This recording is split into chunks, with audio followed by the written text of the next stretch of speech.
P N junction diode. जो हमारा P N junction diode जो होता है वो दो तरह के सेमीकंडक्टर मटेरियल से बना होता है। एक हमारा होता है पी टाइप सेमीकंडक्टर मटेरियल और दूसरा हमारा होता है एन टाइप सेमीकंडक्टर मटेरियल। क्या रहता है फॉरवर्ड बेस।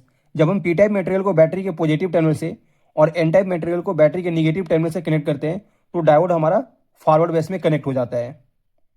तो इस समय हमारा जो डिप्लेशन रीजन जो होता है वो काफ़ी कम होता है। इस हम डायोड को फॉरवर्ड बेस में कनेक्ट करते हैं तो करंट जो होता है वो फ्लो करने लगता है। अगर हमारा डायोड अगर सिलिकॉन डायोड है तो सिलिकॉन डायोड का जो फॉरवर्ड वोल्टेज ड्रॉप होता है वो 0.7 वोल्ट होता है। यानी हम अगर जब हम पी टाइप मटेरियल को बैटरी के निगेटिव से और एन टाइप मटेरियल को जब हम बैटरी के पॉजिटिव टर्मिनल से जोड़ देते हैं तो डायोड हमारा रिवर्स बेस में कनेक्ट हो जाता है। और और इस समय जो हमारा जो डिप्लेशन रीजन जो होता है वो काफ़ी बड़ा हो जाता है, जिसकी वजह से कोई भी करंट इस डायोड के अंदर फ्लो नहीं करता है। यानी जो डायोड जो होता है वो हमेशा फॉरवर्ड बेस में करंट को फ्लो करता है। और जो डायोड का जो सिंबल जो होता है वो इस तरह से होता है।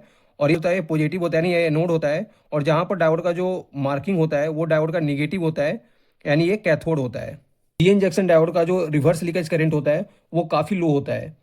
और जो हमारा जो पी एन जंक्शन डायोड होता है उसका जो स्विचिंग स्पीड जो होता है वो माइक्रो सेकंड में होता है।